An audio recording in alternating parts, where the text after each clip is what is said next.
Meus amigos, eu vi com espanto, como sempre fico, mas sem surpresa, o depoimento de Lula ao juiz federal de Brasília, que investiga lá a questão da tentativa de tirar o Cerveró da história da Lava Jato.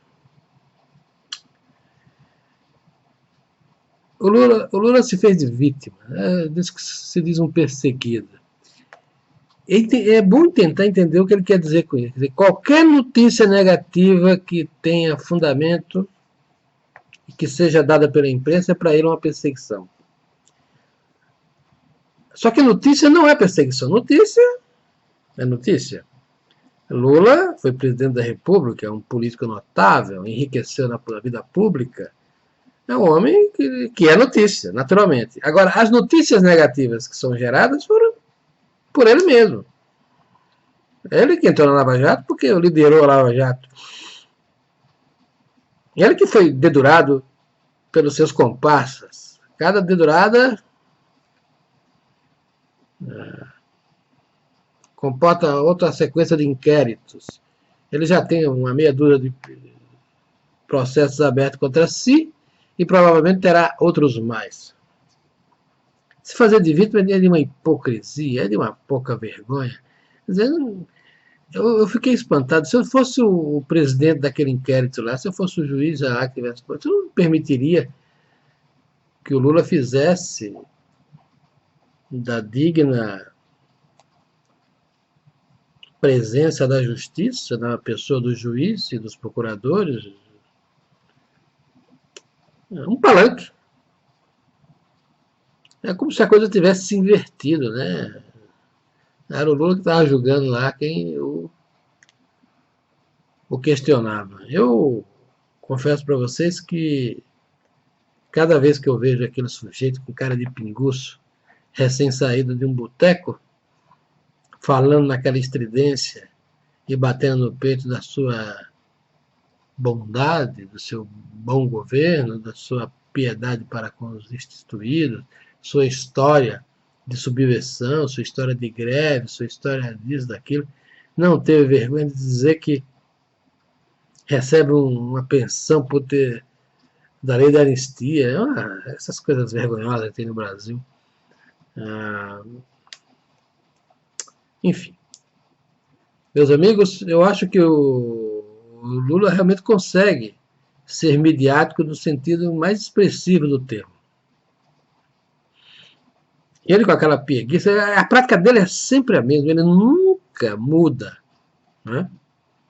Começa sempre contando a sua história, depois começa a contar os supostos benefícios de sua governança, a beleza das coisas para a população mais destituída, a distribuição do renda suposta e por aí afora.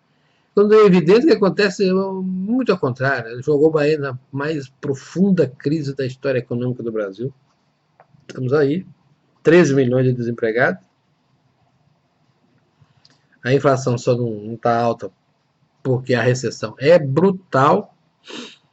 A gente tem hoje, depois que ele assumiu o governo, o movimento sindical aparelhou o Estado, fez aprovar leis loucas. Hoje, meus amigos, é impossível ser dono de qualquer negócio, de banco a boteca de esquina, que seja rentável.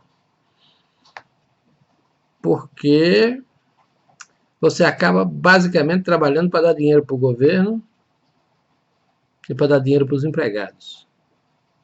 Essa justiça do trabalho, que é um horror, ela arbitrariamente faz transferência de riqueza de um para outro e não distingue quem é quem. Está vendo aí as donas de casas, as pequenas empresas vítimas dessa extorsão patrocinada pelo poder público com essas leis loucas que foram aperfeiçoadas na gestão do PT. A gente vive uma plena república sindical, obra do Lula, e que está custando ao país as energias que eu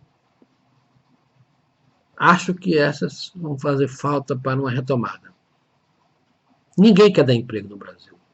A minha convicção é de que mesmo que a economia possa crescer alguma coisa, ela não vai, a total crescimento não vai se traduzir numa oferta maior de emprego, porque ninguém quer dar emprego. Todo mundo foge de um contrato de trabalho porque ele cava a própria sepultura, quem faz isso, e arruma um sócio grande para a sua poupança, vamos dizer assim, seus bens ao longo do tempo. Você não pode dar emprego para um jardineiro mais. Você não pode dar emprego para uma empregada doméstica. Você não pode dar emprego para ninguém. É por isso que as empresas não podem crescer. Ou só podem crescer se depender exclusivamente do trabalho dos seus donos. O ideal de empresa no Brasil hoje é que os donos sejam seus próprios funcionários e pronto. Então, com isso, você cria uma peia tão amarrada que não há como crescer. E ainda que se crescer, é residualmente. Então, a minha convicção é de que o mal praticado por Lula vai muito além do mensalão e do petrolão. O mal político por atacado foi essa moldagem da estrutura a uma lógica sindical perversa que está custando muito aos brasileiros, aos supostos beneficiados.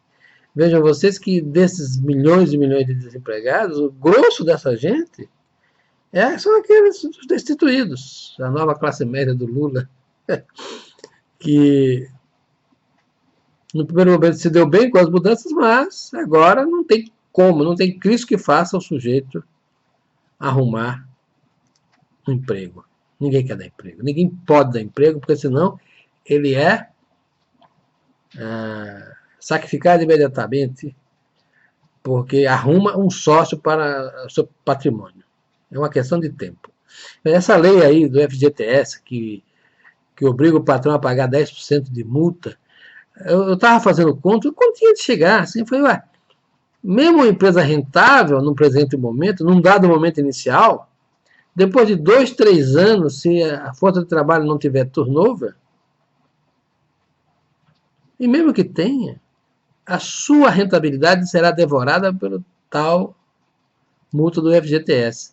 É como se o trabalhador, o contratado, fosse um sócio acionista que tem direito a juros ou a lucros, independentemente do resultado da empresa. Não há como pagar. Então não dá para se iludir. O nosso país está construído de uma forma institucional que é incompatível com a prosperidade. E o grande responsável disso chama-se Luiz Inácio Lula da Silva. Fazer aquela cara de piedade que ele fez diante do juiz, aquela cara de pinguço, recém-saído do sono, e aquele discurso de ferra-braço que ele sempre faz, meu Deus do céu, quanta hipocrisia. Esse homem é o mal, ele é mau. Ele praticou o mal, e praticou crimes. Praticar o mal é pior que praticar crime. Por exemplo, quando ele aperfeiçoou a legislação trabalhista aí, ele basicamente impede o país de ofertar emprego. Isso é praticar o mal, mas não é um crime. Agora, mensalão e petrolão foram crimes comprovados, com testemunhos, com documentos, locupetou-se no poder, a gente sabe disso. Então, minha gente, o Lula é muito previsível. Quer dizer, todo auditório que ele vai ter, mesmo que seja um microfone de uma sala de interrogatório judicial, ele vai repetir esse rame-rame, esse nhenhenhê, como diria Fernando Henrique, que é a sua própria história e os supostos benefícios do seu governo. É claro que isso não convence ninguém, não comove ninguém, mas serve de instrumento de propaganda barata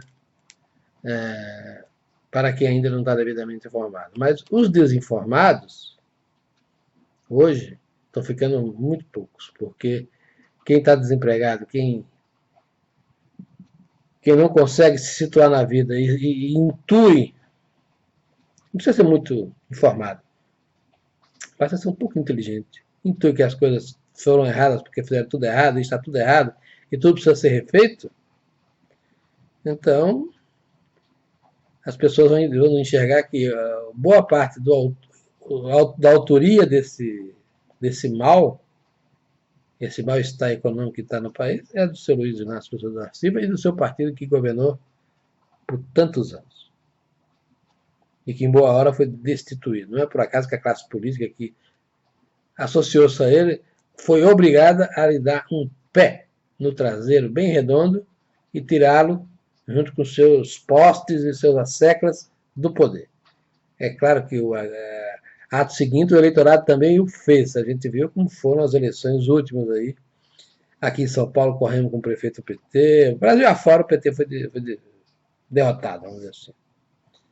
Mas de qualquer forma eu digo para vocês com simplicidade. O vídeo que eu vi do depoimento de Lula ao juiz foi nojento, nauseante. A justiça não poderia ser vilipendiada com um discurso populista daquele, mentiroso, safado. Um discurso que só serve para palanque mesmo. Acho que um juiz tem mais o que fazer do que ouvir aquela pataquada ridícula que ele falou. Enfim, vamos deixar o tempo passar, porque eu acho que no tempo o acerto de conta de Lula com a justiça vai acontecer. As provas abundam.